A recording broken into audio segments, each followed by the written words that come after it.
अस्सलामुअलैकुम रहमतुल्लाहि व बरकातुहू। किताबुल आमाल में वज़ू का बयान पढ़ रहे थे। पिछली वीडियो में हमने यहाँ से लेकर और यहाँ तक मुकम्मल कर लिया था। आज हम जानेंगे, इसमें हमने सीखा कि वज़ू करने का तरीक़ा क्या है और वज़ू में धोने का मतलब क्या है कि हम आज़ा को जो धोते हैं तो धोने का मतलब क्या है। बाज़ हिस्से पर पानी बह गया और बाज़ पर बहा नहीं तो वज़ू होगा या नहीं होगा, ये सारी बातें हमने पिछले वीडियो में हमने पढ़ी हैं। लिहाजा जिन हज़रात ने वो वीडियो नहीं देखी तो उसको देखें और वहाँ से समझें कि वज़ू किस तरह से किया जाता है। अब हम सीखेंगे कि वज़ू में कितनी चीज़ें ज़रूरी हैं। तो आइए शुरू करते हैं। बिस्मिल्लाहिर्रहमानिर्रहीम। सवाल, वज़ू में कितनी चीज़ें फ़र्ज़ हैं, यानी ऐसी चीज़ें वज़ू में कितनी हैं कि जिनका करना ज़रूरी है, अगर छूट जाए तो वज़ू नहीं होगा। जवाब, वज़ू में 4 चीज़ें फ़र्ज़ हैं, यानी 4 ऐसी चीज़ें हैं वज़ू के अंदर कि जिनका अदा होना ज़रूरी है, कि अगर उसमें कोई कमी हो गई तो वज़ू मुकम्मल नहीं होगा। तो वो क्या है? सबसे पहले मुँह धोना, यानी बाल उगने की जगह से थोड़ी के नीचे तक और एक कान की लो से दूसरे कान की लो तक चेहरे का धोना, ये वज़ू के अंदर फ़र्ज़ है। तो चेहरे को सही तरीके से हमें धोना है ताकि चेहरे के हर हिस्से पर जो धुलना ज़रूरी है उस धुलने की जगह पर पानी अच्छे से पहुंच जाए।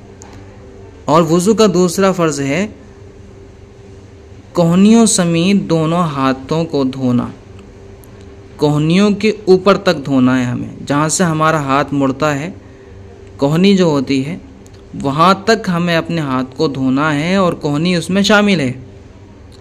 और धुलने का मतलब ये है कि अगर बाल के बराबर भी सूखा रह गया तो वज़ू नहीं होगा। लिहाजा हाथ को मलें और पानी पहुँचाएं कि पानी पूरे हाथ पर बह जाए। और तीसरा फ़र्ज़ चौथाई सर का मसा करना। मसा किसको कहते हैं? यानी भीगा हुआ हाथ फेरना। अपने हाथों को, भीगे हुए हाथों को अपने सर पर फेर लेना। चौथाई सर यानी अगर हमारे सर के 4 हिस्से किए जाएं तो उसमें से चौथाई हिस्से पर मसा करना कम से कम फ़र्ज़ है। और पूरे सर का मसा करना जैसा कि हम वज़ू में करते हैं ये सुन्नत है। तो चौथाई सर ज़रूरी है कि अगर चौथाई सर से कुछ भी हिस्सा कम रह गया, थोड़ा सा हिस्सा भी, तो वज़ू नहीं होगा, क्योंकि हमारा फ़र्ज़ छूट जाएगा कि चौथाई कम से कम मसा करना ज़रूरी था और हमने चौथाई नहीं किया। और चौथा फ़र्ज़ है वज़ू के अंदर दोनों पाँव टखनों समेत धोना। टखने जो हमारे नीचे पैर के हड्डियाँ जो बाहर की जानिब निकली हुई होती हैं, जहाँ से हमारा पंजा चलता है एड़ी के पास, उनको टखने कहते हैं, वहाँ तक धोना ये फ़र्ज़ है। तो हमने समझ लिया कि वज़ू के अंदर ये 4 फ़र्ज़ हुए। पहला चेहरा धोना, दूसरा दोनों हाथों को कोहनियों तक धोना, और तीसरा चौथाई सर का मसा करना, और चौथा दोनों पैरों को टखनों समेत धोना। सवाल, वज़ू में कितनी चीज़ें सुन्नतें हैं? अभी तो हमने फ़र्ज़ जाना कि जिनका करना ज़रूरी था और अगर छूट जाए तो गुनाहगार होंगे और हमारा वज़ू भी मुकम्मल नहीं होगा। लेकिन ऐसी चीज़ें कितनी हैं वज़ू के अंदर कि जो सुन्नतें हैं। सुन्नत अगर छूट जाती है तो वज़ू में हमें सवाब के अंदर कमी आ जाती है, लेकिन वज़ू हो जाता है हमारा, ये फ़र्क है। जवाब, वज़ू में सुन्नतें 16 हैं।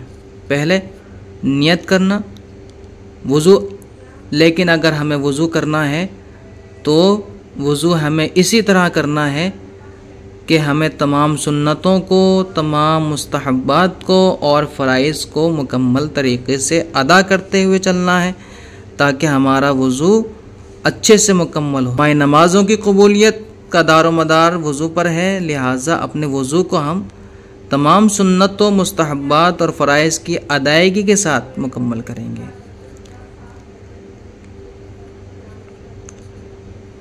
वज़ू में सुन्नतें 16 हैं। पहले नियत करना, फिर बिस्मिल्लाहिर्रहमानिर्रहीम से शुरू करना और दोनों हाथों को गट्टों तक 3 बार धोना। मिसवाक करना, दाहिने हाथ से 3 कुल्लियाँ करना, दाहिने हाथ से 3 बार नाक में पानी चढ़ाना, बाएं हाथ से नाक साफ करना, दायां मतलब सीधा हाथ यानी राइट हैंड और बायां यानी लेफ्ट हैंड उल्टा हाथ। दाढ़ी का खिलाल करना, खिलाल मत यानी अपनी दाढ़ी को अपनी उंगलियों के ज़रिए से भीगे हुए हाथ से अपनी जो दाढ़ी के बाल हैं उसमें उंगलियों को दाखिल करना। हाथ पाँव की उंगलियों का खिलाल करना यानी अपने उंगली का जो ये हिस्सा होता है बीच का घाइयाँ, इसके बीच में अपनी दूसरी उंगली, दूसरे हाथ की उंगली को दाखिल करना, भीगी हुई उंगली को, ताकि यहाँ अगर पानी नहीं पहुँचा है तो पानी पहुँच जाए। हर उज़्व को 3-3 बार धोना, ये भी सुन्नत है।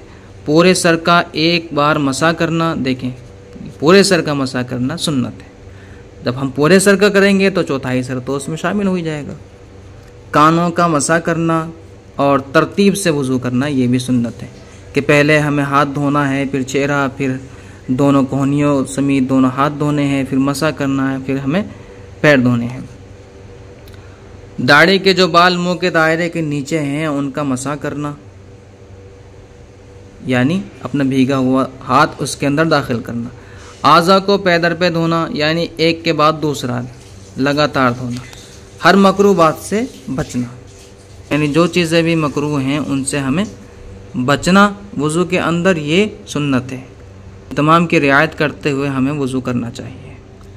यहाँ से हमें नीचे से इंशाल्लाह अगली वीडियो में हम पढ़ेंगे, जिसके अंदर हम सीखेंगे कि हमें मकरूहात कौन कौन से हैं जिनसे हमें बचना चाहिए, और ये भी सीखेंगे उसके साथ कि हमारा वज़ू किन चीज़ों से टूट जाता है। तो इंशाल्लाह ये तमाम वीडियो जो हम अपलोड कर रहे हैं हमारे चैनल पर बने रहें और इन वीडियोस को दूसरों तक पहुंचाएं, क्योंकि ये बुनियादी बातें हैं, आप समझते होंगे इन चीज़ों को कि इसके बग़ैर हमारी नमाज और इबादत मुकम्मल नहीं होती। मिलते हैं अगले वीडियो में। अस्सलामु अलैकुम वरहमतुल्लाहि वबरकातुहू। अल्लाह हाफ़िज़।